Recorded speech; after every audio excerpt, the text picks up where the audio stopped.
All right, good morning, everyone. Happy Thursday. Let's just dive right into growth today.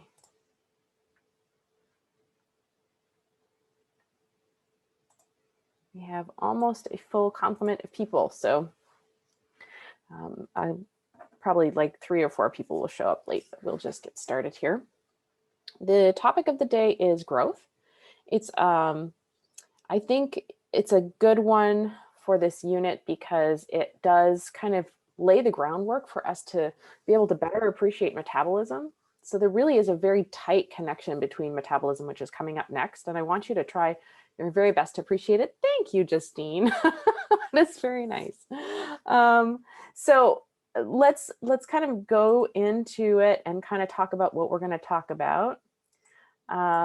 So the 4 main questions of this topic are: what conditions do microbes need to grow? In lab 3, we already started to kind of get at that. How do we grow them in the lab? Okay, so you've been doing that now, so you kind of have a sense. How do we measure that growth and how do we model it? And that's the math part. Of course, you know there's going to be math because I love the math. And our goal is, as always, at least in part, to control growth so that we have some better ways to prevent spoilage and infection, to check on our environment, and to promote the utility of bugs in industry and manufacturing.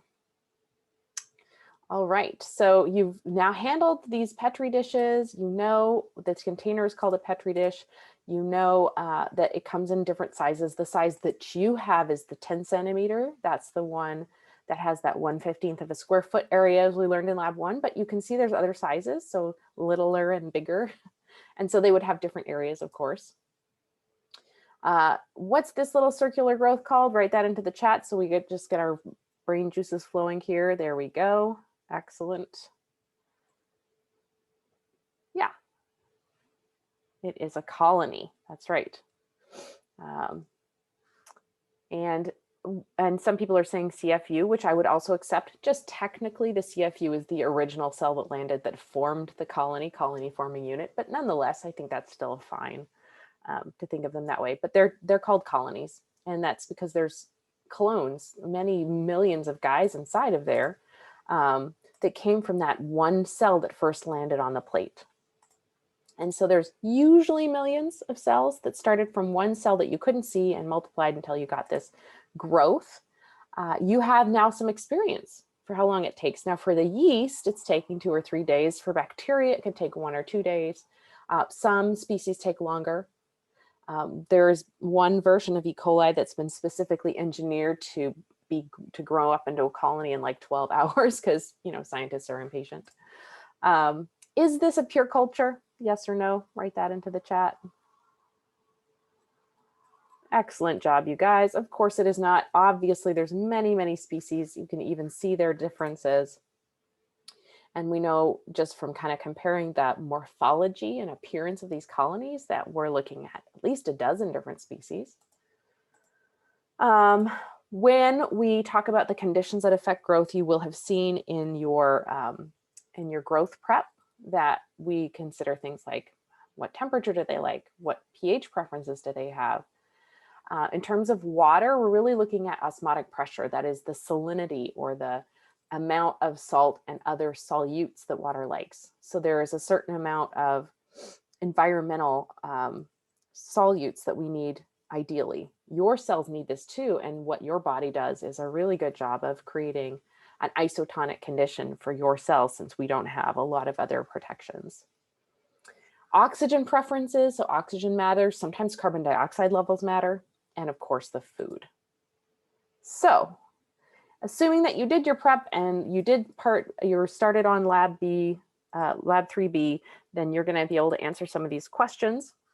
We can see here profiles for different categories of organisms based on what temperature they like, can survive, and would kill them.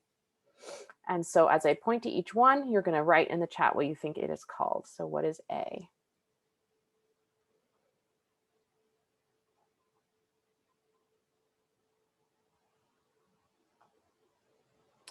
Yes, psychro meaning cold, and phile meaning love, right? Psychrophile. So these guys can grow in the ice. Next we have B.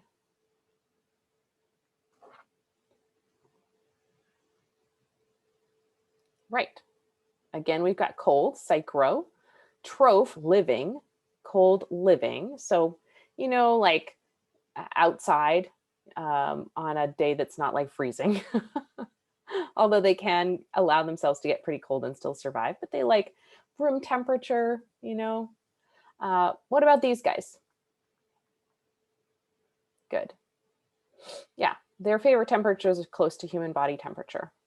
So we call them meso for medium, mesophiles. All these terms, of course, are very human-centric, right? What is this category over here? Right, thermo, heat, phile, loving, thermophile. They like temperatures that we would certainly be killed by unless we had air conditioning, right? So, well, we'd have to have more than air conditioning, but in any case, thermophiles. And then over here, we've got our, yes, guys that like boiling water, okay? So hyperthermophiles, extreme heat loving. Good, extreme heat loving. All right, which of these groups contains the most human pathogens?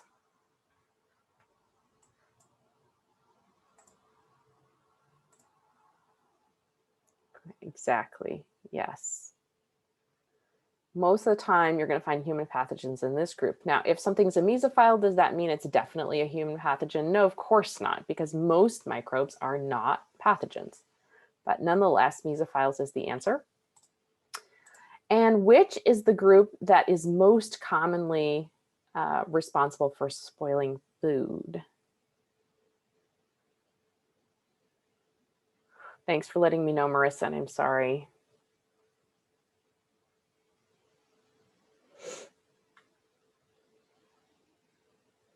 Yes, that would be psychrotrophs. And so there is some overlap, of course. Some mesophiles could spoil food, some psychrotrophs could make you sick, but it's pretty uncommon. If you see kind of where the upper limit of most psychrotrophs is, they're not going to get up to human body temperature. So that's going to be pretty uncommon. And mesophiles are going to be pretty well slowed down by refrigerating them. Okay, so this is just a reminder of kind of the range of temperatures for the different categories. That's from your prep. We don't have to bash you over the head with that. But when we think about why temperature matters to the cell, what is it that's really being affected by that temperature? The temperature is too high or too cold. What is happening inside the cell? Why does the cell care about it? Annika, go ahead. Because the enzymes only function at a certain temperature and they denature outside of their temperature range, especially when they get too hot. Yes, so enzymes are structured to function best at a particular temperature. That's the temperature that the organism is adapted to. When it's too hot, they will fall apart. When it's too cold, they actually don't denature, but they do slow way down. So at some point, they slow down so much that they can't sustain life. And that's why the temperature graphs are usually asymmetrical, not symmetrical, right? There's sort of a shallower incline than there is on this side, because this is their favorite temperature. And when you go higher than that, you have this catastrophic denaturation of the enzymes falling apart, right? Because heat denatures those hydrogen bonds that are keeping them together. Whereas as it gets colder, we get just a gentle slowing down until eventually they're so slow they can't sustain life. Okay, so let's just see if we have a little bit of knowledge, enough knowledge to answer kind of an application question. Extremophiles, so-called extremophiles, we call them that because they live in temperatures and conditions we can't, have different adaptations so that they can survive in their particular environment. So if we think about thermophiles, how might they be different from what we would consider normal, which is mesophiles? This is a select all. So you want to put the letters in that you think are accurate for a thermophile. If you were comparing it to a mesophile, which of these A, B, C, and D options would be potentially one of their adaptations?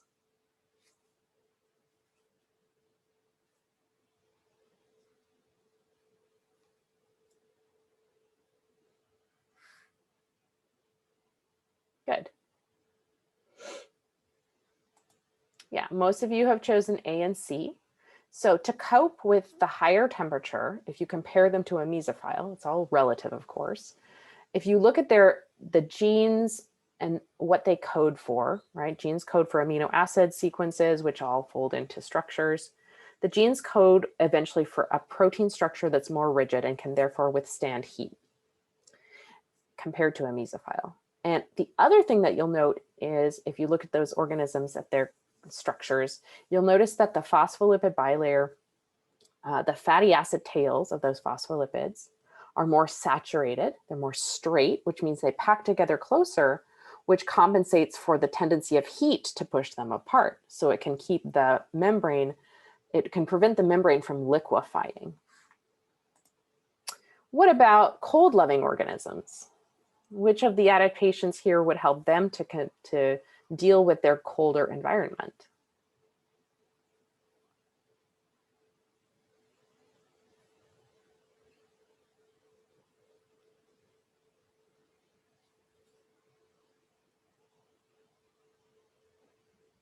And good job, you guys, using your question marks. You can always do that. I appreciate you.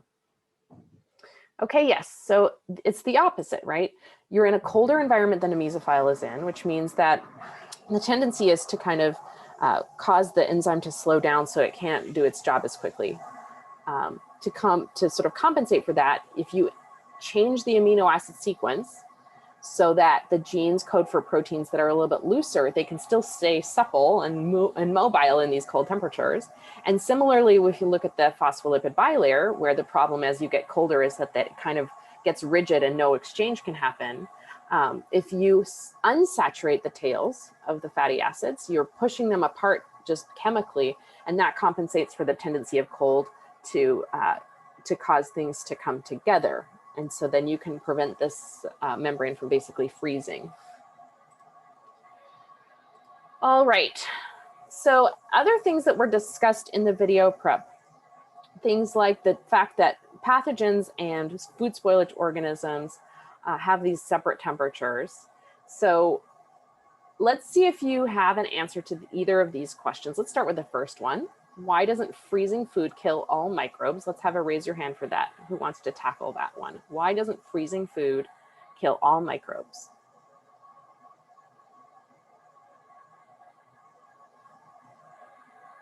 Who's brave enough to volunteer a hypothesis as to why putting your food in the freezer does not kill all the microbes? Amber, go ahead. Because it just, most of them, it just slows the growth. It doesn't completely stop it. So when it thaws out, it can resume growth. Okay, so maybe, I don't know. so the cold Just a could, guess. there might be an organism or many organisms on there that are actually able to survive in that cold temperature. And while that's probably not going to be a ton of human pathogens, nonetheless, there are organisms in those colder, loving temperature categories that are not going to be killed by freezing. Most of them are not going to be doing super well because there's not a ton of psychrophiles out there that are on your food, but some of them are. And in the meantime, other things are kind of just slowing down, but maybe not killed. It is effective at preserving food also because of what Amber said, which is that it slows things down. So on the whole, it's slowing everyone down. And the only guy who's going to be really happy is somebody who's living in ice, which is, not all microbes, not the majority of microbes. So there's kind of my answer to it, which I think is, similar to what y'all are thinking. Welcome, Jordan. It's all good. I've been there.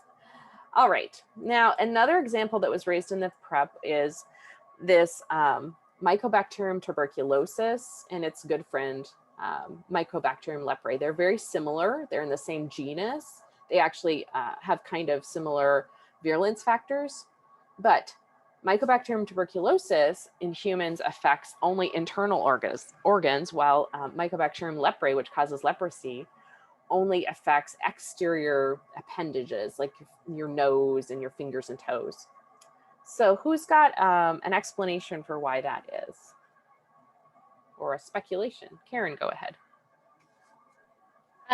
I think it's because like the one for leprosy prefers a little bit cooler temperature, or the one for TB prefers a little warmer temperature and we're warmer on the inside than on the outside? Yeah, there's about a 2-degree difference between the core temperature of your body and your extremities. And that happens to be the difference between the preferred temperature of these organisms. And that's enough to discourage them from colonizing each other's territory. In fact, when you're at your ideal temperature as a microbe, it only takes just a couple degrees above that sometimes to denature you to the point where you can't survive. So as an example, like E. coli prefers 37 degrees. If you put it at 42, which is only 5 degrees warmer, it will die.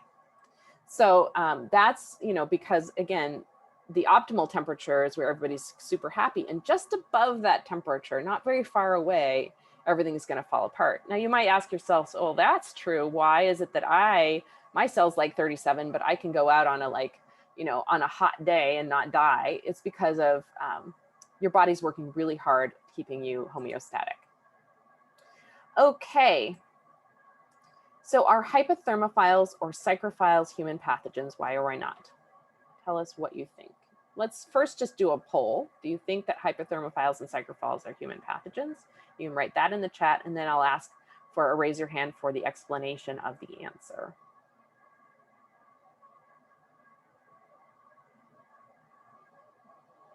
Good. Okay. And it looks like Amber, your hand went up first. Tell us what you're thinking about this. No, they're not, because our body doesn't get hot or cold, at least not living.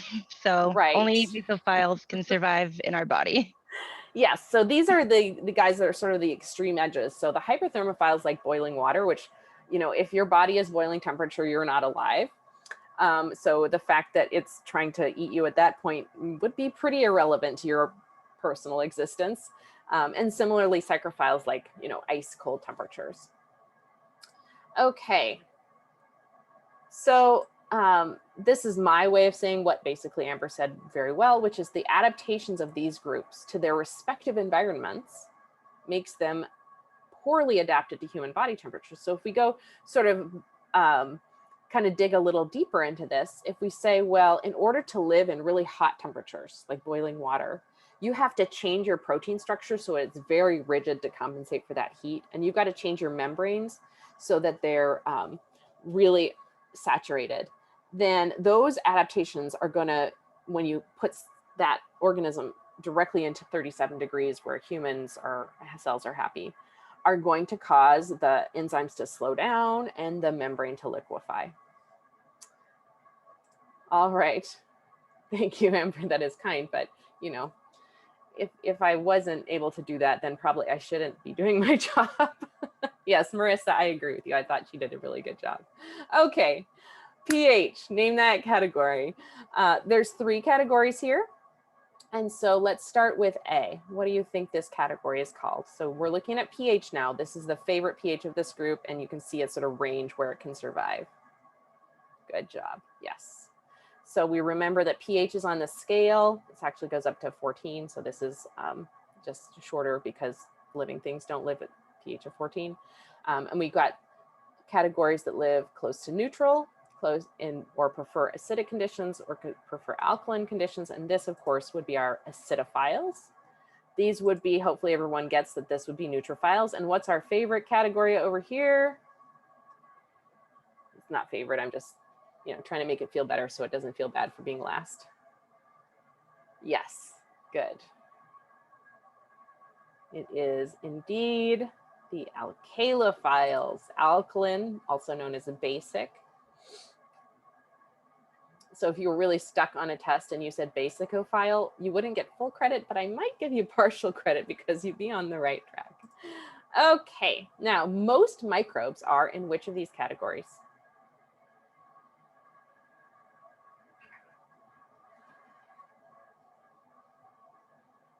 That's right.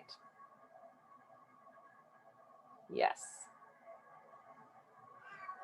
And it's interesting because, it's not necessarily obvious once you get into microbiology, and there's lots of organisms in all the different temperature categories. So you might be forgiven for thinking there's lots of organisms in these 3 categories, and there certainly are some here and some here, but the vast majority are neutrophiles. Okay, now pH matters. From the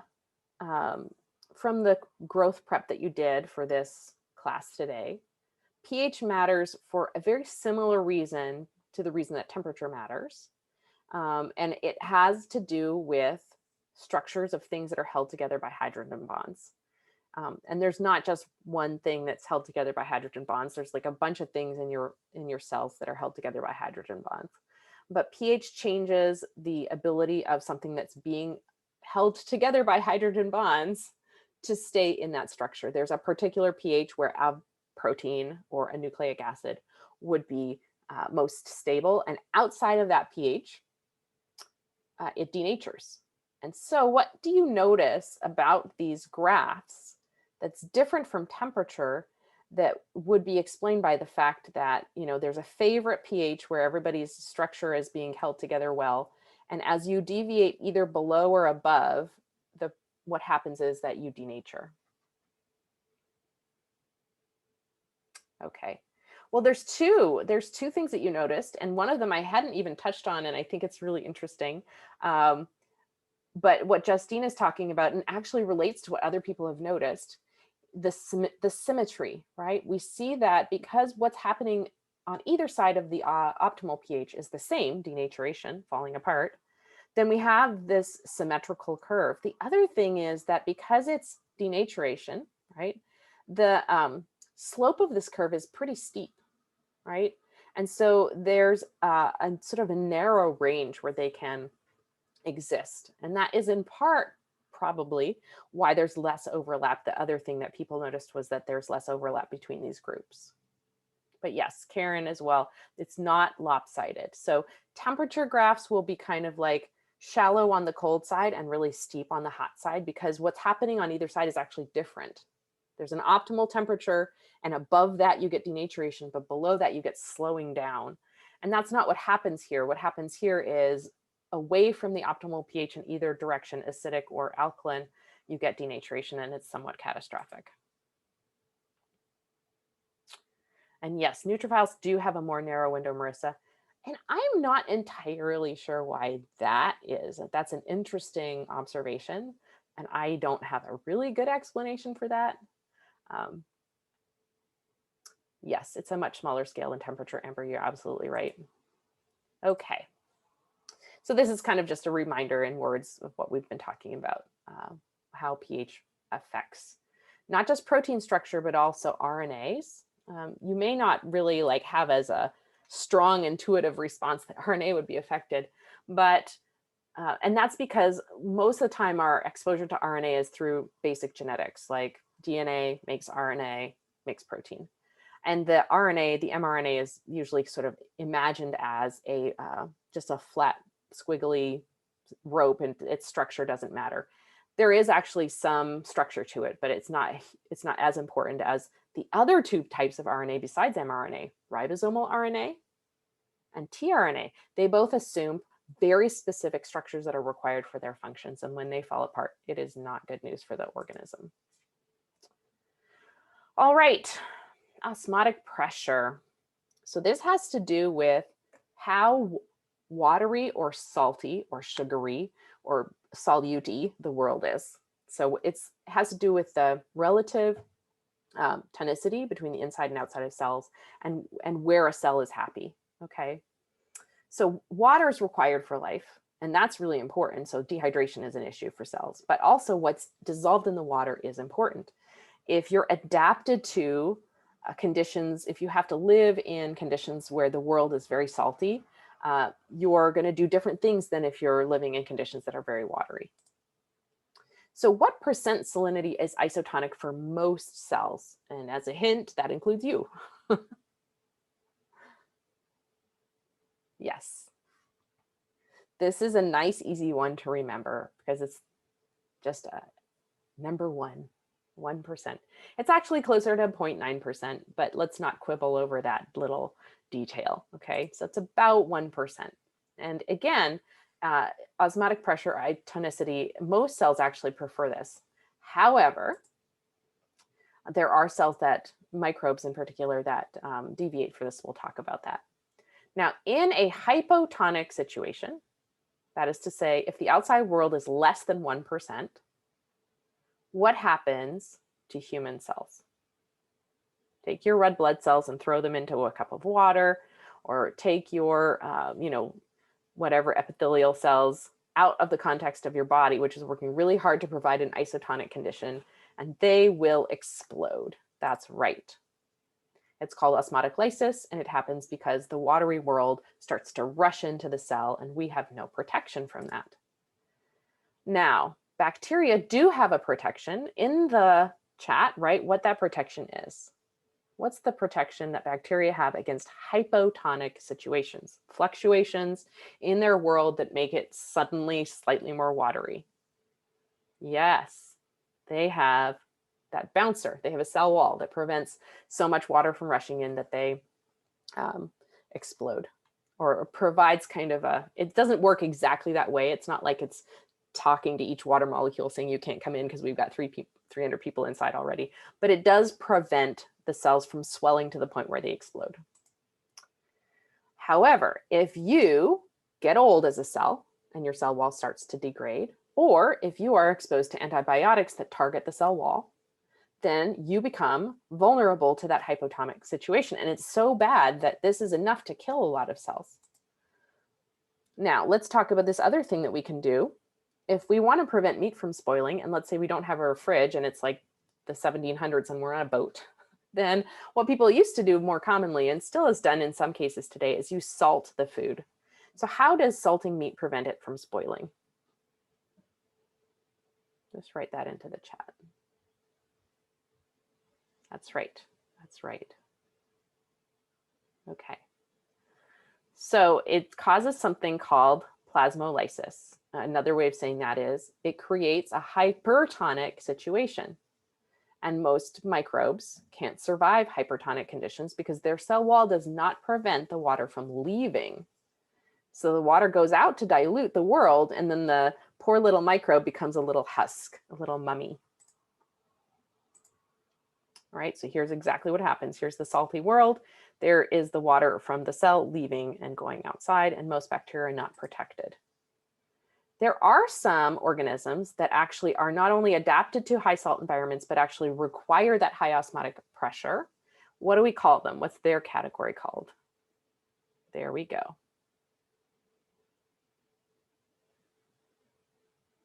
That's right. They are called obligate halophiles. Obligate halophiles. Halophile meaning salt-loving. Okay. Now, our bodies are colonized in various places, not all places, but the external and some of the mucous membrane places.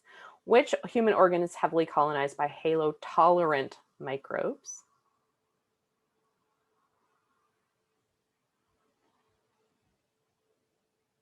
That's right, our skin. And what genus is famously halotolerant? This is a genus that contains many species that colonize our skin. Yes, there you go. That is right. It is indeed Staphylococcus. Staphylococcus epidermidis, literally like a member of Staphylococcus that likes to live on human skin. And Staphylococcus aureus, and all kinds of staphylococci. Okay, so that was salt. Let's talk about oxygen, just barreling through all these different conditions. Oxygen is fascinating and complicated in a way that water is too, right? You need it, but it could kill you. So why do we humans, why do we need oxygen? Right into the chat what it comes to mind. Why do we need oxygen? What are we using it for?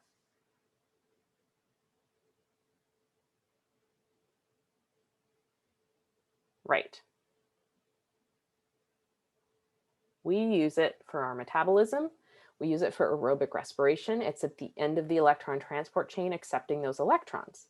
If we don't have oxygen, although our cells, many of our cells are capable of doing fermentation, that does not generate enough energy to keep us alive. So it's only for a short time. And after that, if there's still no oxygen, we're kind of screwed. We die. Now, some microbes don't need oxygen. What is it that allows them to survive if they don't need oxygen? Good. Yes. Yeah. Yes, Amber, thanks. Kat is making some, she's contributing. That's Kat for anaerobic metabolism. She's a very sophisticated cat. ROS, Justine, stands for reactive oxygen species, and we're getting there in just 1 second. So thank you for asking that. Yeah, anaerobic metabolism. And so it doesn't specify exactly which metabolism, because there's two things you could do. Some microbes can do fermentation, which is one form of anaerobic metabolism, and some can do anaerobic respiration, which is different. All right, so here's a question, and I want you to really think about it. So we've established that some organisms require oxygen and some microbes don't. They can get by without it. So, but that does not explain why those microbes might actually be killed by oxygen. That doesn't really make sense. And in fact, some organisms that are able to do anaerobic metabolism are fine in oxygen and others are killed. So what is the difference there? What's the reason for that? Let's have, yeah, okay. It looks like the chat will be fine for this. You can also read the chat. I was gonna do a raise your hand, but it looks like y'all are getting there without it. Okay. Yes, yes. Okay, so here's sort of what's coming out of the chat. First is the word poison. Oxygen is poison. It actually is, even though we need it. It's poisonous to us too. We just have really good defenses against the poison. And it's not oxygen per se that's poisonous, but when you are an oxygen molecule, you're very electronegative, which means you easily accept electrons. And if you're involved in aerobic respiration, you're being given electrons all the time. And if you become more negatively charged because you've accepted electrons or someone gave you some electrons, then that oxygen molecule now becomes very dangerous because it's extremely reactive and it runs around and bumps into things and it chemically reacts with them, which can cause protein structures to be damaged, and it can cause DNA to be damaged and RNA to be damaged and lipids. So all your cell structures, your chemical cell structures, can be damaged by these reactive oxygen species, or ROS. And there are ways to protect yourself, and some microbes have those defenses and some don't. We do, otherwise we'd be dead. And some microbes are like us in that sense.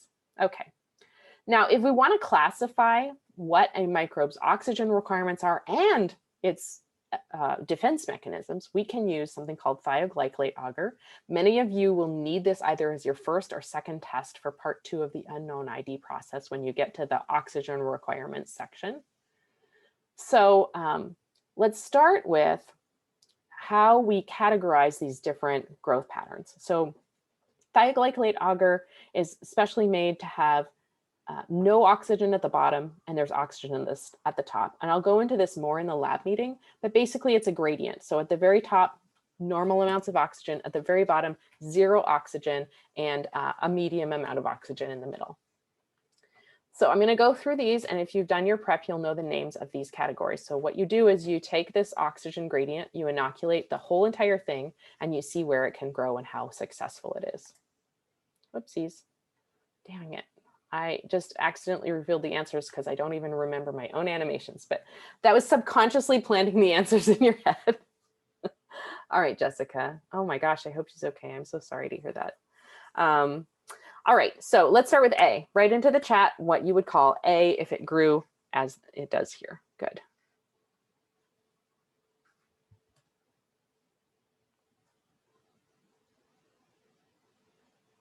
That's right. We can see that it requires oxygen to grow, so we refer to that as an obligate aerobe. Obligate aerobe. Okay. What do we call B?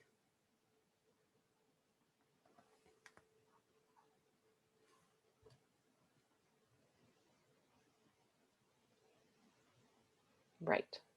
We call it a facultative anaerobe. Facultative anaerobe. And you can see it grows well in oxygen. and it can get by, though it's not as happy without oxygen. What's this guy? C.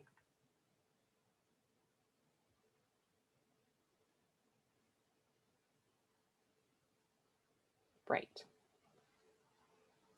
It's an obligate anaerobe. It cannot grow in oxygen. Now, here's an interesting guy. What do we call this guy?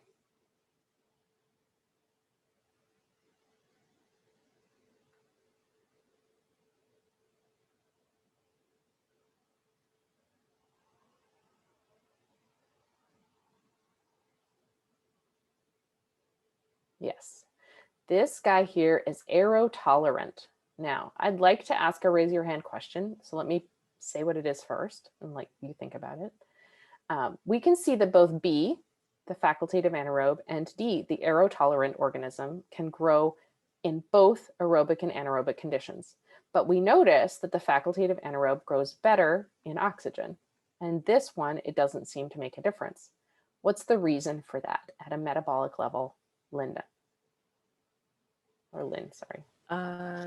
I think that the facultative anaerobe, it can grow in both, but it prefers oxygen. It does prefer oxygen. The aerotolerant can grow in both equally. Yes. Do you know why it prefers oxygen? No, sorry. Okay, that's perfect. No, that's great. Thank you. All right, let's see if Karen wants to add anything to that. Karen, what would you say? I was going to say that I don't think the aerotolerant anaerobe uses oxygen, so it can grow anywhere. Yes, it doesn't use oxygen. This guy does use oxygen. Okay, so let me ask you this question. If you're an organism that can use oxygen when it's available and doesn't use it and does something else when it's not, versus this guy who just does something else regardless of whether oxygen's around, why does that mean you will grow better? Why does being able to use oxygen make you grow better, Annika? Aerobic respiration is more efficient, so if they can do it, they will, just because they can produce more energy. Yes. All right.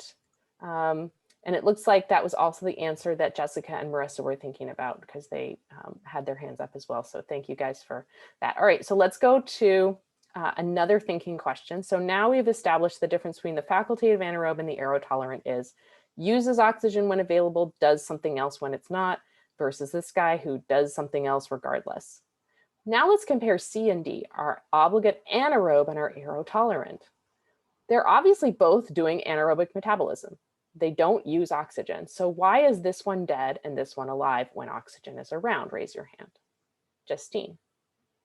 Because C requires absolutely no oxygen, so it can't do its job if it's up higher. But D doesn't really care if there is or isn't, because it doesn't use it anyway. Yes. And looks like Amber had her hand up as well. Did you want to add anything, Amber? Oh, somebody put it in chat. It's just the oxygen is poisonous to the yes, C. Oxygen is poisonous to C. And really another way of saying that is that D has a defense against that poison. Just like all of these guys need to have those defenses too. Okay, last category, E, where it grows kind of in the middle. Now, I just want to say for, the record, for those of you who are detail oriented, this is actually more accurately, it's usually kind of a third of the way down because of where the oxygen tension is. But this is just easier to sort of remember and conceptualize. And that's how I'll refer to it, as in the middle of the tube. We call these guys, right, microaerophiles. Notice that they don't grow in full oxygen, but they can't grow without it. So they need oxygen, they use oxygen, but they don't probably have very strong defenses, right? Because they're not able to grow in full oxygen. All right. So here's a summary of all that stuff, okay? So let's kind of just quickly remember why this is so interesting. Oxygen is helpful because it allows an organism, if it's capable of using it, to do aerobic cellular respiration, where oxygen is the terminal electron acceptor at the end of the electron transport chain. However, that does create reactive oxygen species. the value of doing this process in particular, and we're going to learn about 3 metabolic processes next week: aerobic respiration, anaerobic respiration, and fermentation, which are all different. Aerobic respiration is the best if what you care about is getting the most bang for your buck, the most ATP. It's the most efficient. And so even compared to anaerobic respiration, and certainly compared to fermentation, this is going to win every time. But because you're putting electrons onto oxygen, you are creating extra reactive oxygen species, which would be around in the world that's oxygenated anyway. So you're putting yourself at additional risk of damage. That's what these ROS things are, reactive oxygen species. Sounds good, Amber. Okay, so what are the defenses? There's 2 categories. One is called superoxide dismutase, and it takes that oxygen molecule that has too many electrons and converts it to hydrogen peroxide, which is still damaging, just not as bad. And then either catalase or peroxidase, these are different enzymes. Some organisms have this and some have that, will convert the hydrogen peroxide to water. Now, if you are growing in oxygen, you have both, unless you're aerotolerant. If you're aerotolerant, you only have superoxide dismutase. And that is because you're not making as much ROS, and so you don't need as many different defenses. And if you're an obligate anaerobe, you usually don't have either of these. So let's see if we can remember all of that. Okay, so here are our categories again, but now we know what they're all called, and we can see how they're growing. So in the chat, you're going to put your numbers or your letters. Which organisms have no defenses against oxygen? No defenses against oxygen. Yay, welcome back, Amber. It's like when you're at the movies, right? And you had to go to the bathroom. I'm not trying to say anything weird there, but you know, you run to the bathroom really quick and you get, that's not what she did. I'm sorry, guys. She had a headphone problem. Well, now that I've done embarrassing myself and other people, let's move on. Okay, so here is the organism category that has no defenses against oxygen, and that's category C. You can see it's killed in oxygen. Now, which of these organisms use oxygen? Which of them use it? Not necessarily require it, remember, but which do we know they actually use it? And everyone gets 2 of them, and then they miss the 3rd one. So there are 3. So just think carefully here.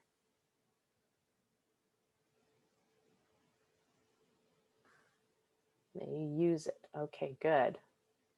That's right. So bad. So A, of course, uses it. Facultative anaerobes can, even though they don't need it, they use it. And microaerophiles use it too, right? So now, which ones need it? Which ones need it?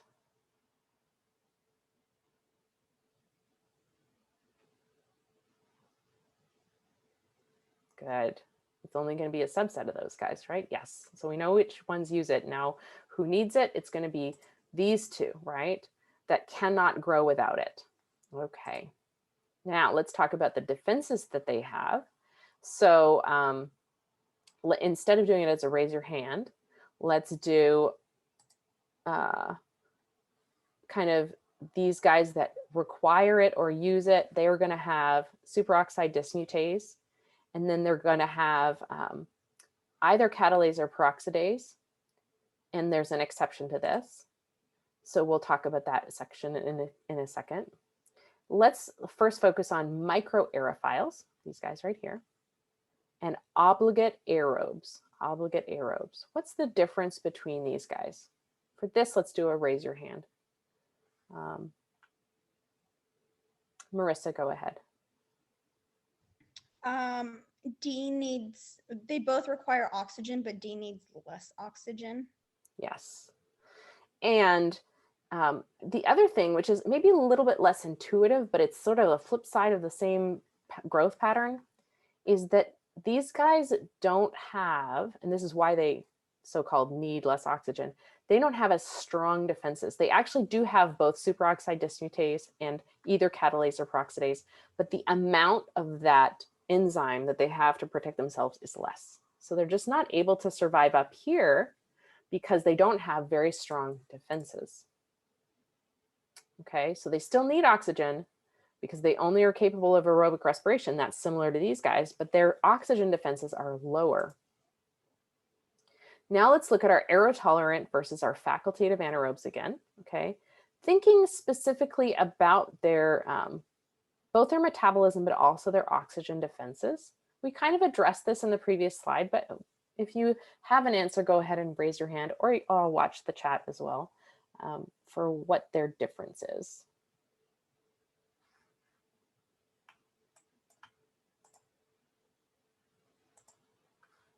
Okay.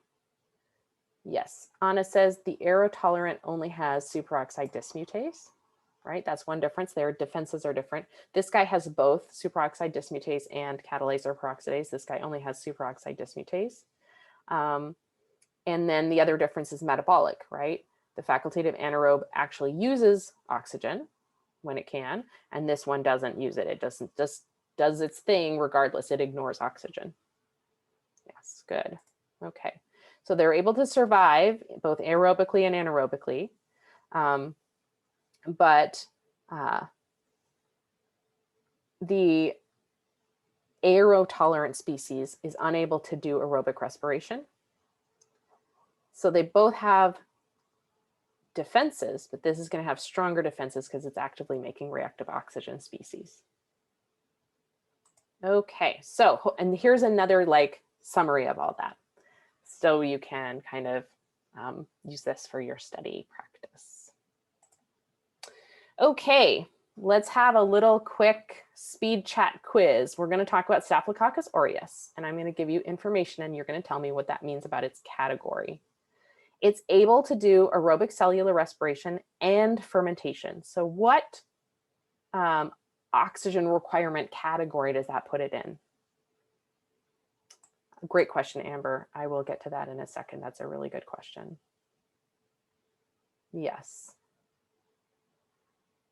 I'm just going to let the answers roll in and then I'll address my own question and then Amber's great question here. All right. Yeah. So that puts it in the category of facultative anaerobe. Amber asked, in real life testing, is it easy to misinterpret or have difficulty telling apart aerotolerant and facultative anaerobes? Yes. So in the real world, so-called real world, you may have this difficulty as you are trying to interpret your thioglycolate for your unknown, if that's something you need to do. And luckily, you are not asked to determine if it's aerotolerant or facultative anaerobe. If it's a decision point on the dichotomous key, the decision point will be obligate aerobe, facultative anaerobe. So there's no aerotolerant option. And I think that's pretty similar to if you end up using it instead later on in your species identification, usually there's just a aerobic growth versus anaerobic growth. It's not asking you to distinguish between those two categories. But yeah, in real life, it's hard to tell them apart.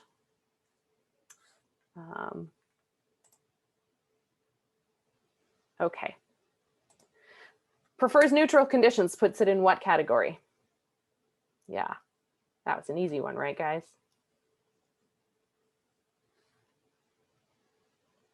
Yes, neutrophile, that's right. Okay, what about this? Its favorite temperature is 37 degrees.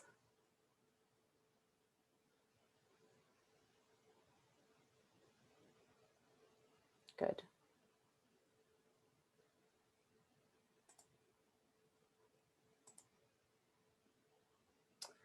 Okay, what about this? It prefers 1% tonicity or salinity, but it can tolerate up to 10% salt.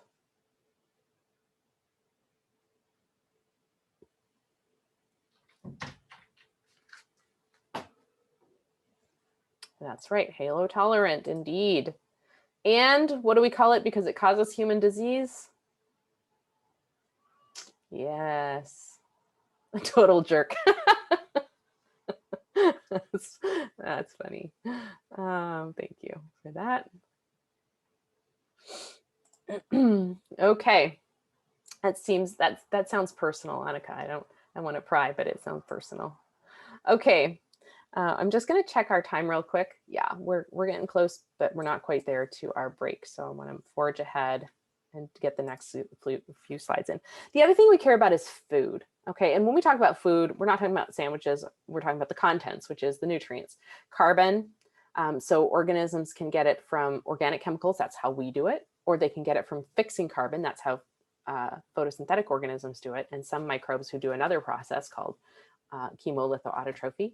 Nitrogen, they can get it from protein or from nitrogen fixation, depending on the enzymes they have.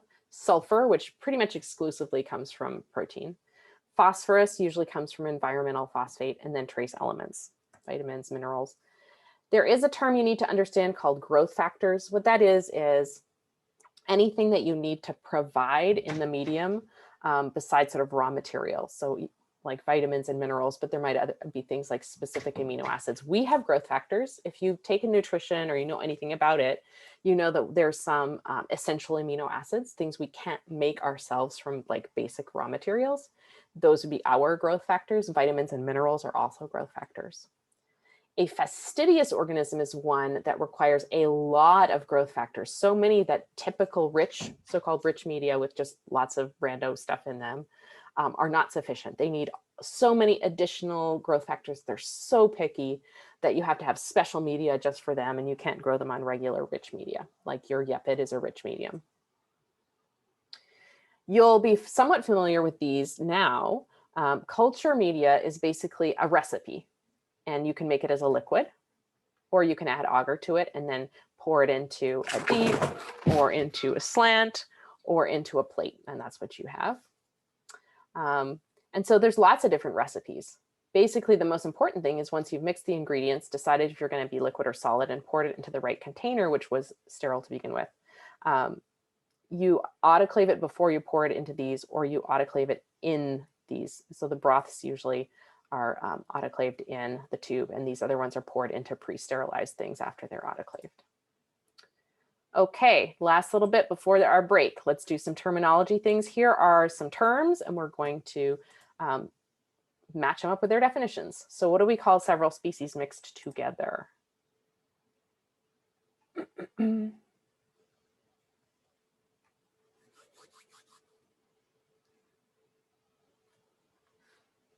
Yes, good. Mixed culture. That wasn't very hard, was it? Let's do the next one. What do you pick up on your loop to transfer from one source to another?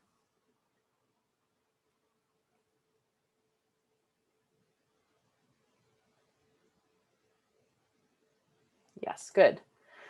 Inoculum. What is bacterial food that does not contain any microbes? Good. That's right. That is our sterile medium. When you transfer inoculum to a sterile medium, what are you doing?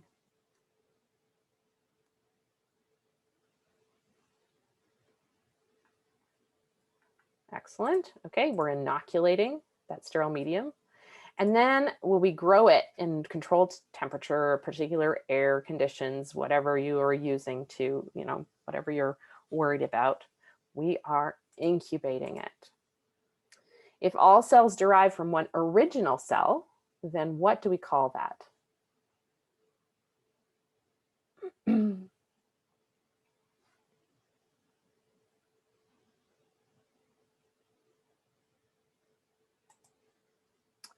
Yes, that's an isolated colony. And if all cells are the same species originally from one cell, we call that a pure culture. It doesn't necessarily have to. These could be somewhat, you could interchange them, and you would be forgiven for doing that. So I think this is the last slide before the break. We're going to do a quick fill in the blank. So we're going to do this little thought experiment where we swab the urinal at school and put it on a plate and then do a T-streak. Okay, so cotton swab used to sample the school urinal and spread on a TSA, which is the bacterial equivalent of yepid. It's a rich medium called tryptic soy agar. And it is then what at 25 degrees for 2 days? Excellent. It is incubated. Nice job. The environmental sample plate is an example of so that's this one here.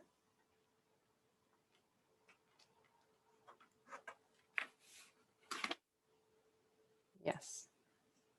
Mixed culture. A sterile loop is used to pick up some what from the environmental sample plate and transfer it to the new sterile TSA.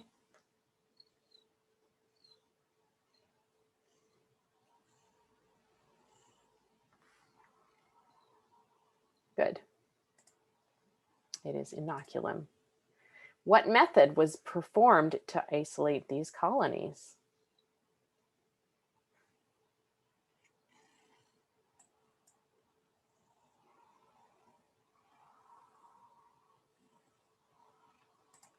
It is a T-streak. And now we do indeed have a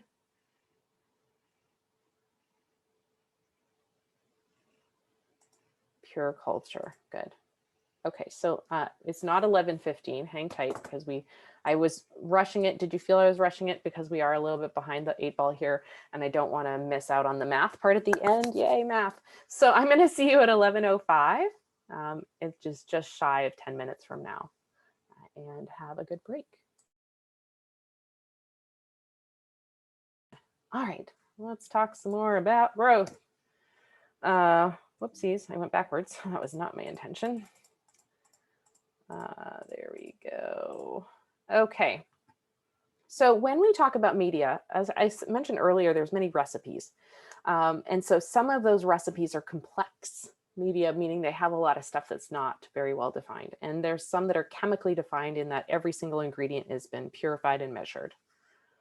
And so we use them for different types of things. When we are making a mixed culture and we're trying to just kind of capture what's out there, we'll use complex media because we don't know yet what the requirements are of those organisms. And then we'll often do a T-streak because we still don't really know much about it. But then after that, we'll often do testing on very well-defined media. And that is usually done with a single streak because we already have a pure culture, so we single streak those media. All right, based on your prep, you will have run into these terms before. Here is a recipe that has purified chemicals that are very carefully measured. Is this a complex or chemically defined medium?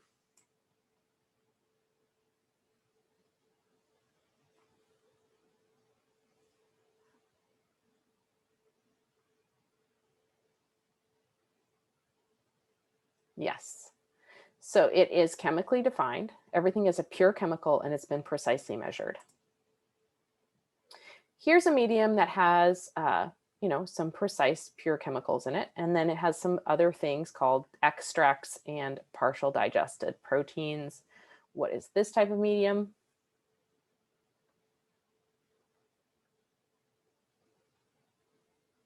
Yeah, this is complex. Complex meaning there's a lot of stuff in it, but we don't exactly all know these precise ratios of everything.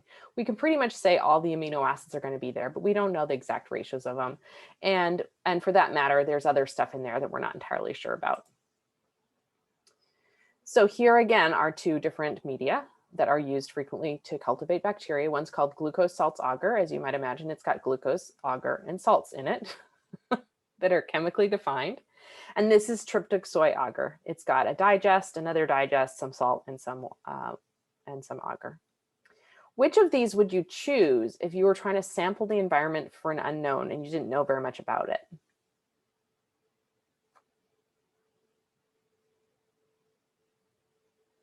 Right.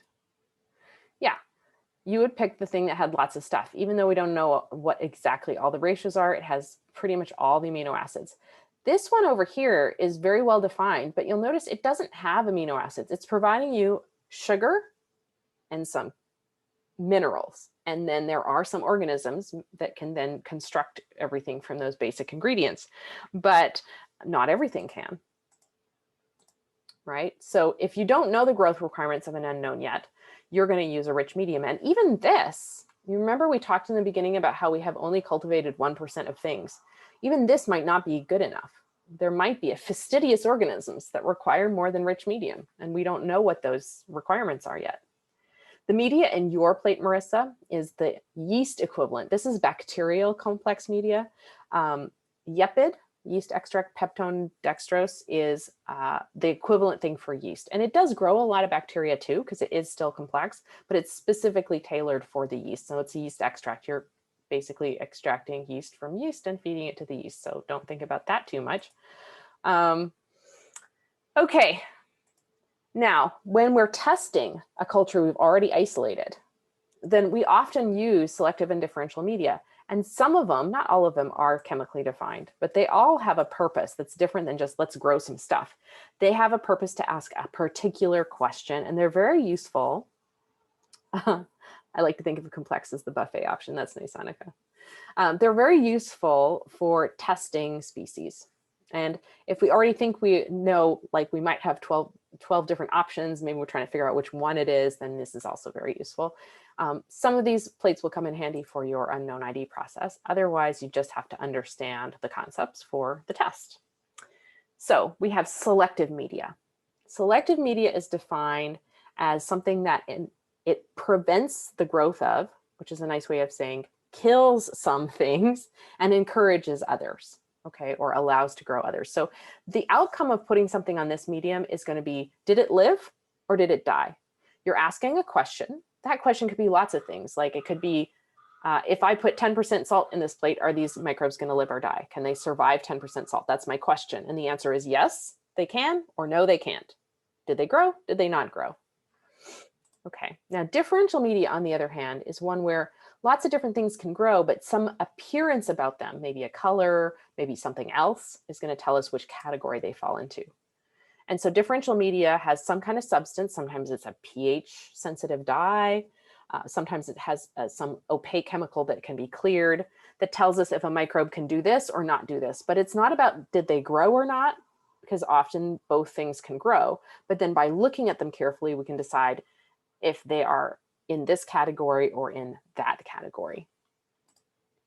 So let's start with a selective medium. Again, remember, it's a dead or alive assay.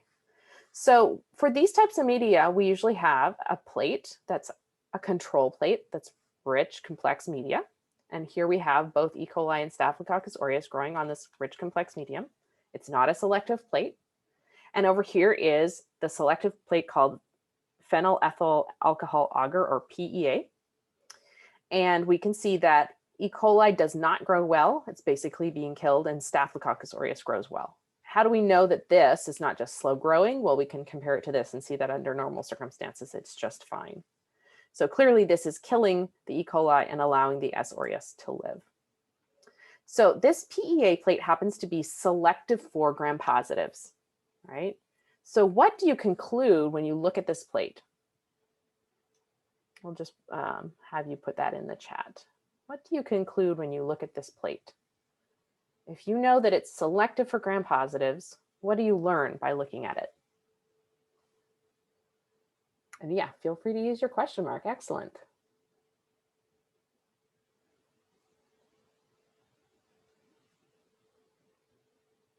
Good. Okay, so we think, okay, well, the assay is selective, meaning dead or alive.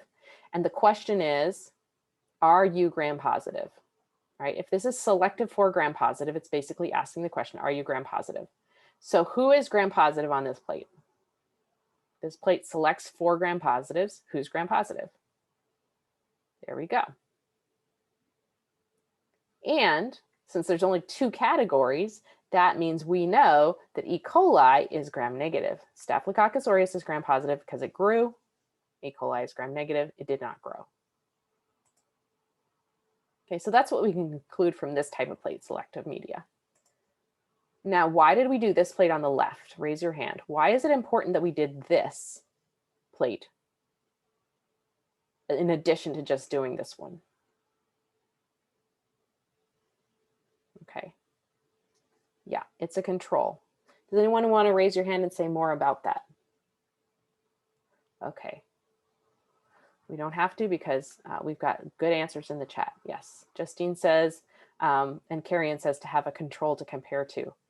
If we just had this plate and we didn't know too much about these species, or we did, but we didn't know about the person who did the streaking, we could argue maybe that the person who did this streak just didn't use very much and they used more on this one, or they, or this species doesn't grow very well normally, because there's a little bit of growth there. So what does this mean? Right? It's not like there's nothing at all. But when we have this to compare to, we can say, well, they both grow very well. under regular conditions. So clearly this is what's happening. They're dying and these are living. All right, here's another one. MSA stands for mannitol salt agar. It's got 7.5% salt. It's got the sugar mannitol and a pH indicator. Now, what type of condition is this 7.5% salt for most microbes?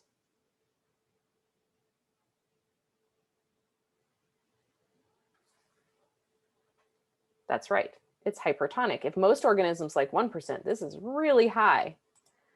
And this type of plate is going to kill many species because they can't survive this high salt, but it's going to allow things that would be able to survive this high salt, which is not the norm. Staphylococcus in particular, remember, is halotolerant. And so it can survive both 1% and 10% because it's a little bit flexible.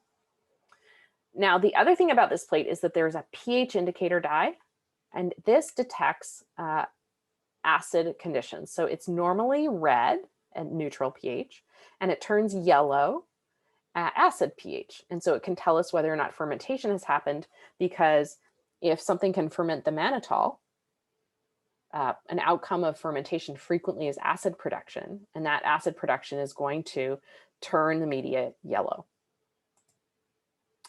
So its selection, it's a selective medium because it selects for salt tolerance. If you grow, you're able to survive this high salt. If you don't grow, you can't. So that's the selection part.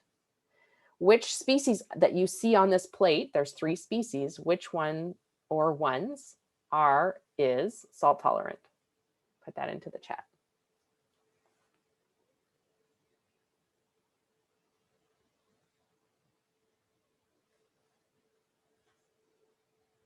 Right.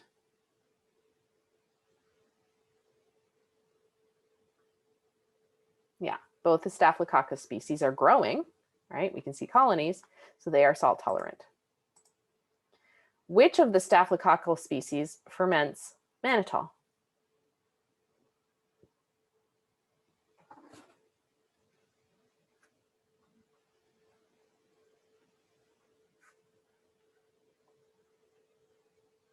Right. That pH indicator is telling us that there's an acidic condition here, and that's because the mannitol was fermented. So both of these are salt tolerant, they both grow, but only this one is fermenting mannitol. That's the differential aspect of the plate. Let me ask you this question, yes or no? Does E. coli ferment mannitol?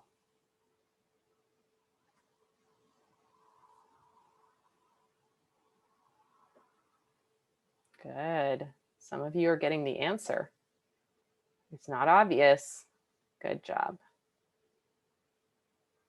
Okay, so just so you know, yes and no are both the incorrect answer. The answer in this case is, I don't know. This is where your question mark is the right answer. Why is that the case? Raise your hand. Raise your hand. Why is that the case? Some people have put this in the chat, but I want to hear it from you guys. Marissa, go ahead. Why is question mark the right answer? It didn't grow due to the salt, and so we don't know if it actually ferments or not. Exactly. Exactly. That's because dead men tell no tales, right? You cannot interrogate somebody who's dead. Good job, you guys. Okay, and quite a few of you put that in the chat. So Justine, what's your question? So if it's yellow, then it's something about pH, and then the orange and red have to do with pH, but then the colonies mean what again? So the growth means they can survive the high salt.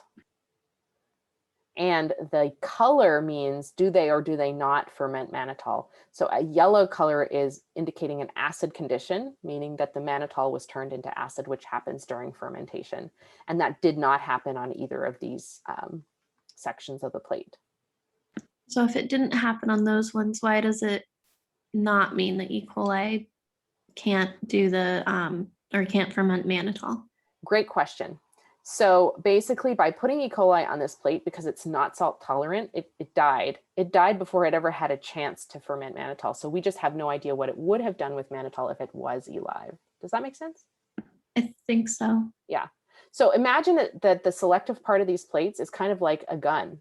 So you either get shot or not shot. And then after if you're still alive, you can ask more questions of that person, right? You can say, okay, well, now we know you can survive bullets or whatever, but can you, can you spin fabric into gold? Let's see if you can do that, right? So you can't ask somebody that if they're already dead. Oh, okay. Okay, apologies for the violence, but I know that's the language in this culture, so I use it and it works. Okay, here's another example of a differential medium that is not about color exactly. I mean, maybe you could argue that it is color, but really what it is that this plate is called blood agar, and it's got blood in it, and the blood, because it's big cells, blocks light. You can see it's opaque.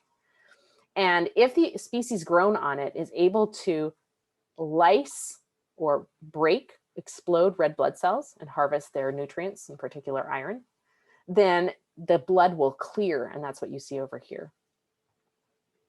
Okay, so this is not really asking about dead or alive, because you could have an organism like this which doesn't clear the blood, or we could have one like this that does. And we care about this because there are some pathogens that explode red blood cells to harvest their nutrients, in particular iron. And so we might want to ask this question of them, are you a potential pathogen? Okay. Now, this is something that we talk about in lab, so I'm not going to spend a ton of time on it. I'm just going to remind you that when you inoculate plates, you could do a T-streak, right? And this is commonly done to isolate colonies, or you can do a single streak if you've already got a pure culture and you just want to test it. So the goal of the T-streak method is to get these individual colonies, and many of you are already there. Good job. And it differs from single streaking because this is what you would use if you already had a pure culture and you just want to ask questions about it. All right, so which technique would you use to purify a mixed culture down to a pure culture? Write that into the chat.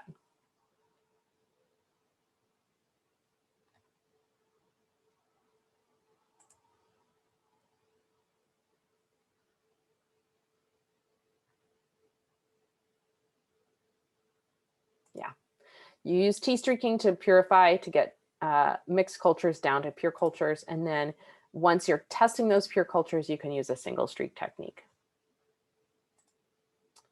Okay, let's check our time. We do have some time for the math. We're going to get as far as we can.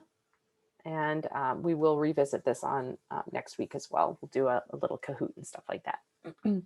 So the last two questions in this section are, how do we measure growth and how do we model it? So the measuring part, there's tons of ways to measure growth.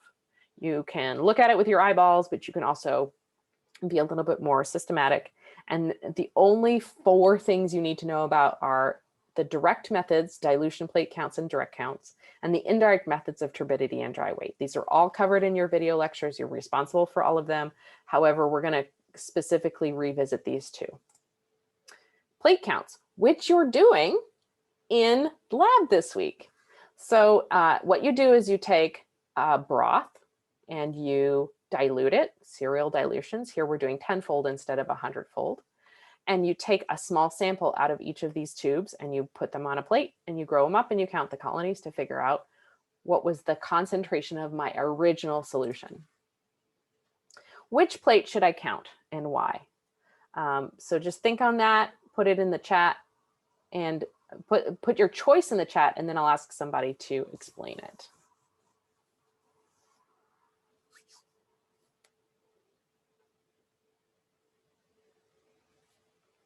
Okay, so most people are choosing the 1 in 10,000. Raise your hand if you can explain why that's the right one. Paisley, go ahead. The 1 in 10,000 one is the correct one to choose because there's around 30-something colonies on that plate. And if you were to recount them again, you'd probably get maybe a little bit over 30 or under 30, but still in the same ballpark. And when you finish the equation, it's going to be a very small difference compared to if you use the 100,000, and it would be off by thousands compared to. Yeah, exactly. So the rule of thumb when we're counting these is we want a statistically accurate sample, which is at least 30, more than 30 is better, and usually less than like 300. But if as long as you could actually count every colony, then 300 would still be fine. You obviously can't use any of these because these colonies have run together. But you might be wondering why you can't use this one since it's so easy to count. And exactly, Amber, you reduce your margin of error. If you counted another plate like this and it was off by just 2 colonies, 4 versus 6 is going to actually give you pretty big divergence in terms of your final answer. But if this was off by 2 colonies, it really wouldn't make a big difference. So you choose the one that's statistically significant, and the rule of thumb is between 30 and 300 if you can. And based on that, you're going to use this plate. And this is, remember, this is just like lab 1 CFUs per mil. What's the answer? Put it into the chat. What's the original concentration if this is the plate we are using? These are the CFUs. This is the volume that was plated. This is the dilution. What's my CFUs per mil? Go ahead and put that into the chat.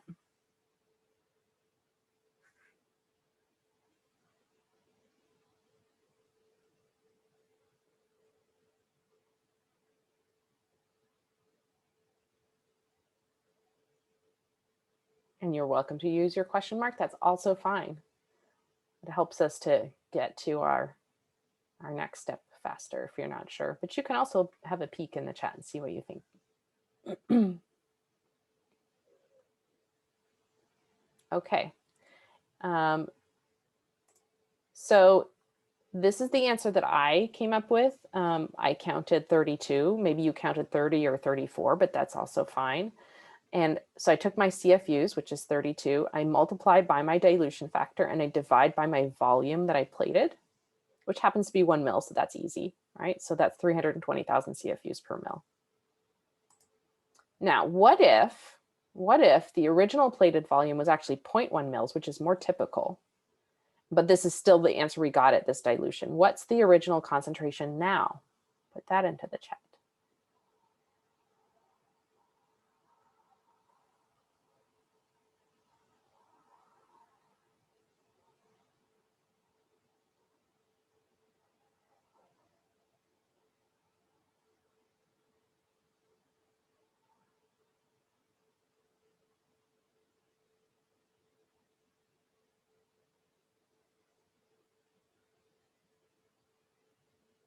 Good.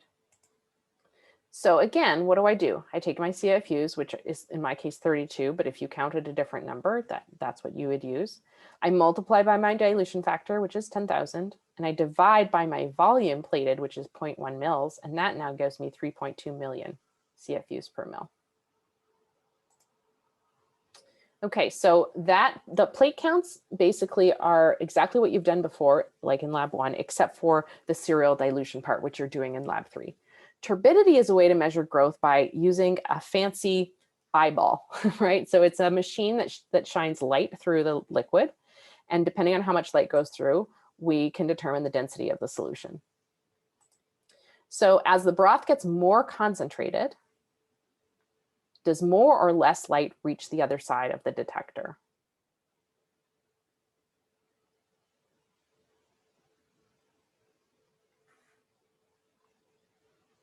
Right. As the broth gets more concentrated, less light comes through. And so here's 2 different spec readings, and here's 2 different tubes.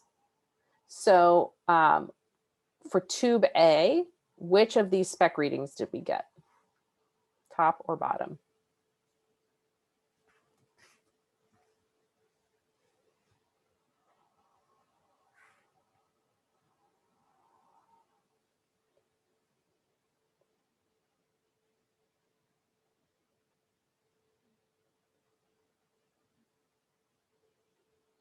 All right, so imagine again, we're shining a light from one side to the other. We're collecting the light on the other side. So if we shine the light through here, we're going to get a certain amount. If we shine it through here, we're going to get more. So this one's probably this top one, and this bottom one where we get less light is this bottom is A. Okay. So now let's talk about the math part. So as we talked about, a colony comes from a cell that landed on a plate and divided a bunch of times. We start with one cell that's not visible because it's between 1 and 5 micrometers, well below the limit of resolution of your eye. And we end up after a day or 2 or 3 days with a colony that has got millions of cells and is now visible. So how long did that take, right? Well, depending on the species and the conditions, it could be 1, 2, 3 days, 4 days, depending. So then you have to ask yourself, well, how many divisions is that? So if we have a sense of how long it took and how many cells there are, but how many divisions did it take to go from that 1 to 1,000,000? I'd like you to take an off the cuff, gut level, not scientific at all, guess as to how many divisions are required to go from one cell to a colony.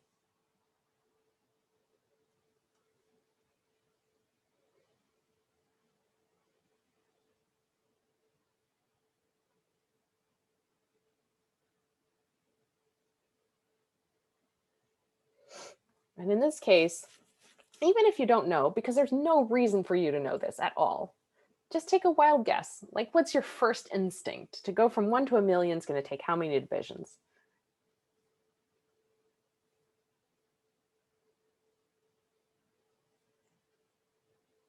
Great. Look at the beautiful diversity of answers, right? We have everything from like 2 to 1,000,000. So it's really hard to just say off the top of your head, unless you're the kind of person who's like really, really, really good at math or has been thinking about this a lot and already knows the answer. So what I'm hoping to have instilled in you is some curiosity so that you can break through any math phobia that you might have. Because there's an equation to solve this, and it's because of how bacteria reproduce, which is binary fission, where 1 cell becomes 2, and 2 become 4, and 4 become 8, and 8 becomes 16, which we call exponential growth. And if the cells are in the same conditions, if everything is kind of kept constant, then the time it takes for a cell division to happen is also constant, which means that the doubling rate of the population will be predictable. Let's suppose it takes 20 minutes to go through a cell division. Then every 20 minutes, the number of cells will double. This takes 20 minutes, this takes 20 minutes, this takes 20 minutes. And so by an hour, we've gone from 2 to 16. Generation time, a term that you do need to know, is the amount of time it takes for that doubling to happen. Is generation time the same for all species? Yes or no? Is doubling time the same for all species? Excellent. Your first instinct is no, and that's correct. Raise your hand if you can tell me why that's the right answer. Why is that the right answer? Why is it not the same for every species? What could be different that would explain this?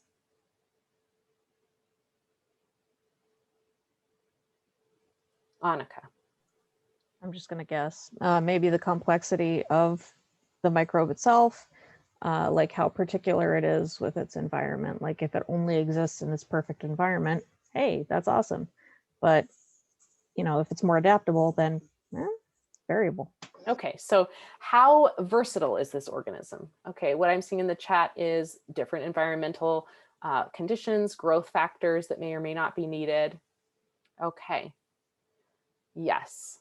So it is not a straightforward question to answer because everything about an organism is going to determine its generation time and the particular conditions it's grown in. So if we are talking about, 37 degrees, full oxygen on a Tuesday, then different species are going to be happy in that environment and others are going to be dead. So clearly the generation time is different at particular conditions. But even if we compare all the same conditions to each other or compare everybody's optimal conditions, like if we put everybody in their favorite conditions, which would be different conditions, then their metabolism might be different. Is there a metabolic process that gives you an edge, faster growth because you can make more ATP versus a different type of metabolism? What type of metabolism might give you that edge if you can do it? Yes, Justine. And I'll get to your comment, Marissa, too. Aerobic respiration. If you can do aerobic respiration, you are going to be at an advantage compared to fermentative organisms.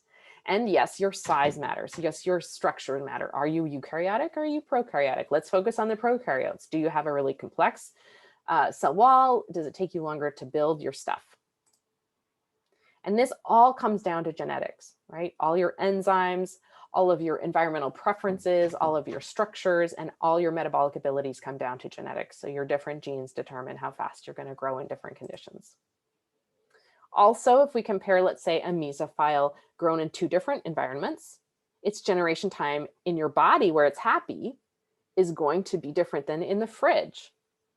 If we think about what we would expect, okay, put that mesophile in your mind, put it into your body, and now put it in the fridge. Where is it going to grow faster? Where is its generation time going to be shorter? Right.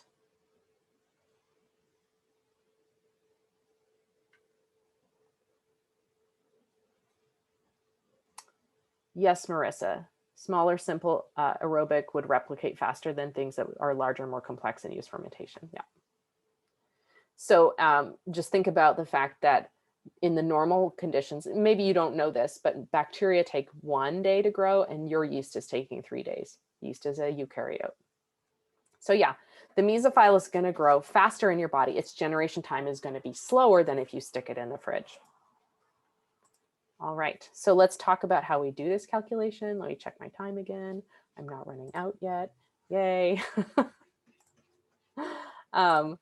So here's the equation. Don't get upset. N sub t is just the total number of cells at the end of the experiment. N sub 0 is the total number of cells at the start of the experiment. This is, we're doubling them. And how many times are we doubling them? The X is the number of divisions that we're allowing them to go through. So the number of times they get to go through that generation time. So let's look at an example. Okay, so you go to a picnic back in the day when we had picnics, and you have your potato salad, a pathogen gets into your potato salad. Suppose that in the potato salad, there are 10 pathogens at the start of the experiment. And we know about them that they have a 20-minute generation time. E. coli, for instance, has a 20-minute generation time when you give it its favorite conditions. So N sub 0 is going to be the starting number, which is 10. Now, we're going to let that potato salad sit in the sun for 4 hours.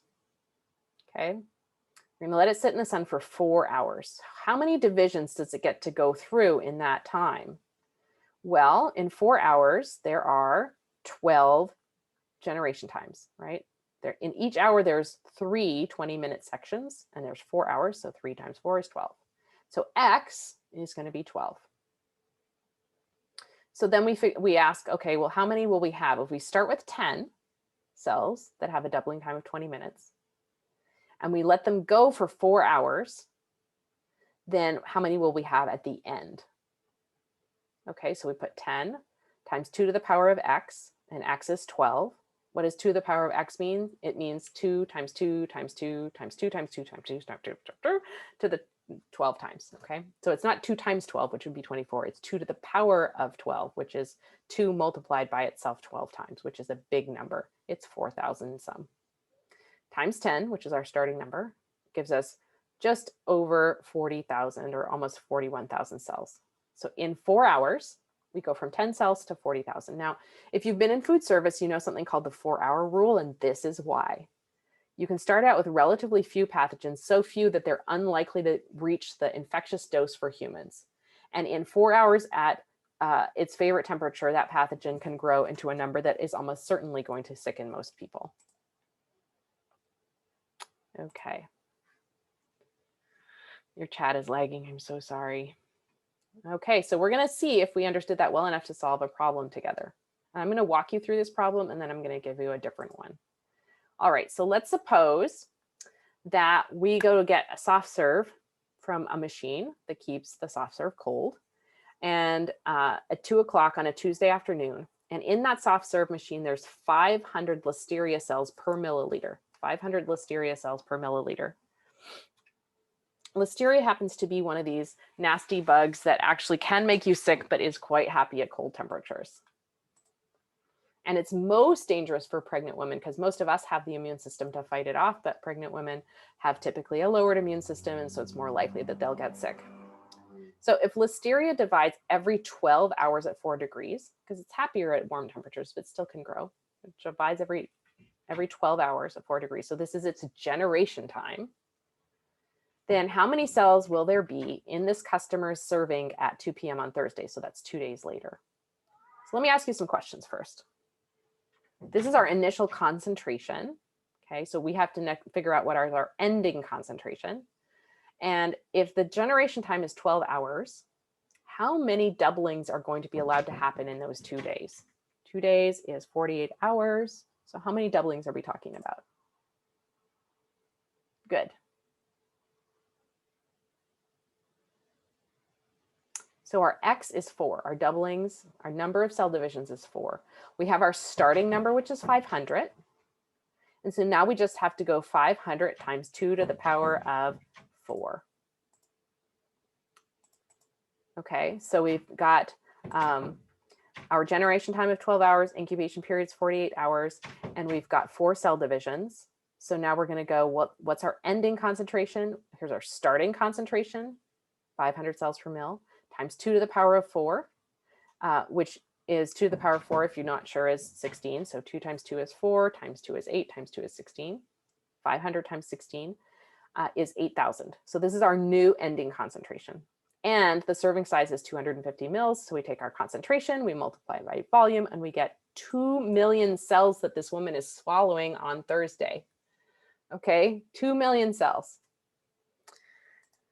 Now, you might be like, so is that good? Is that bad? I don't know. And for that, you'd have to know the infectious dose.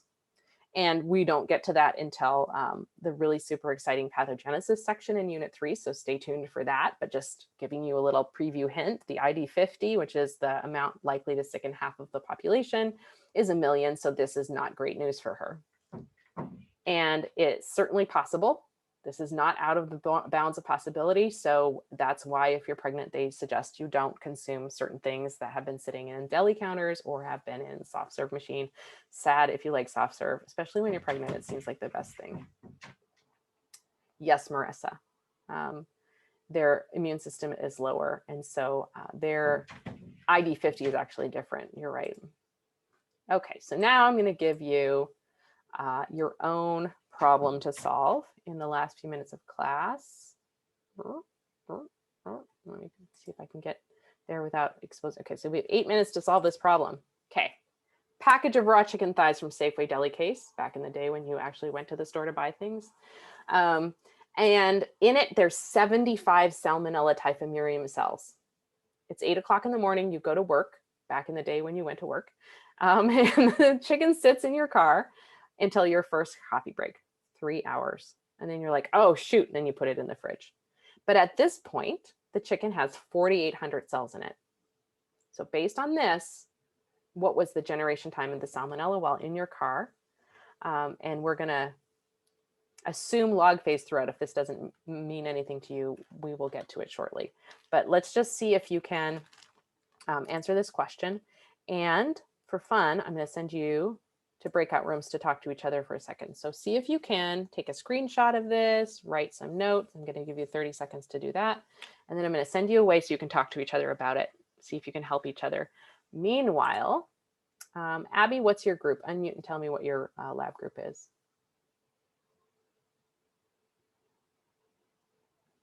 Are you there, Abby? Can you unmute, tell me? Uh-oh, where's the chat? There it is. Wait, which Abby? There we go. Thanks, Rebecca. Oh, sorry. Yeah, I'm F. Yes, you are. Okay. Got it. Celeste, what are you in? I'm in B. Thank you. Hannah, where are you? I'm in D. D as in dog? Correct. Got it. Jackie, you're in...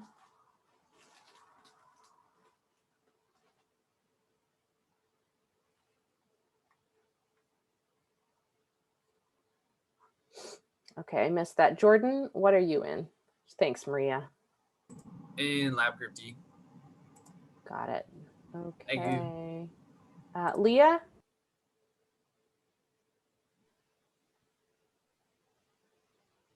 And who else am I missing? Leah, Letitia, and Michaela. Where are you guys? I'm in E. Thank you, Letitia. Yeah, I'm in B. All right. And Leah, where did you say you were? I'm in group A. Awesome. Okay. All right, so hopefully everyone has the info that they need. I'm going to send you away just for a couple minutes to talk about how you would solve this. Off you go.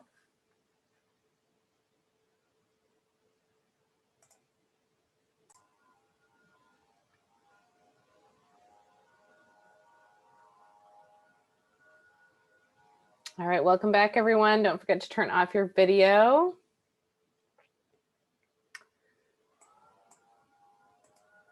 All right, I'm just going to quickly show you the solution to this, and then I'm going to mention how to prepare for next week, and we'll come back to some of these on Tuesday. So here is the quick and dirty way to do it without even using the equation. If you start with 75 and you end up with 4,800, you can do it the brute force method and go, okay, 75 doubled is 150, doubled is 300, doubled is 600, doubled is 1,200, 2,400, 4,800. That's 6 doublings. And so my incubation time was 3 hours divided by 6 divisions, which is 30 minutes. Okay, so I just want to illustrate that you don't always have to use the equation. Sometimes you can get there without it. And this is the type of thing that I might ask you on a test where if you're just blank on the equation, you can still do this. Okay, let me have a look at my time. We got 1 minute. So instead of talking about the phases of growth, I'll just remind you what they are. All right, we've got lag, log, stationary, and death. And we're going to go through them in a little bit more detail next time here. And do some other fun things on Tuesday. So I just want to end with, sorry, there's just going to be a few slides that will delay, to the unknown ID overview to remind you that you've gotten through part 1. Congratulations. And now you're in part 2, which is due on the 9th, and there's no time to waste. Okay, and this is wrong, so pay no attention to that. You do want to get to your group as soon as you can, so start chipping away at that. We'll talk about it in the lab meeting. And to prepare for Tuesday, make sure to do your biochemistry review. This is background, it's not tested, but you still want to go through it. There's quite a bit to go through to make sure that you are prepared and that you can refresh your memory of all the things you should have learned in previous chemistry classes that are relevant to biology. You want to take that metabolism pre-quiz and watch the video lectures to be ready for Tuesday's Zoom. We're also going to do a Kahoot growth on Tuesday, not Monday. So that leaves us with enough time to take some questions. And remember that if you are normally coming to Thursday lab meeting, I will see you at 12:30. If you're ready to sign out, go right ahead. Otherwise, stick around and ask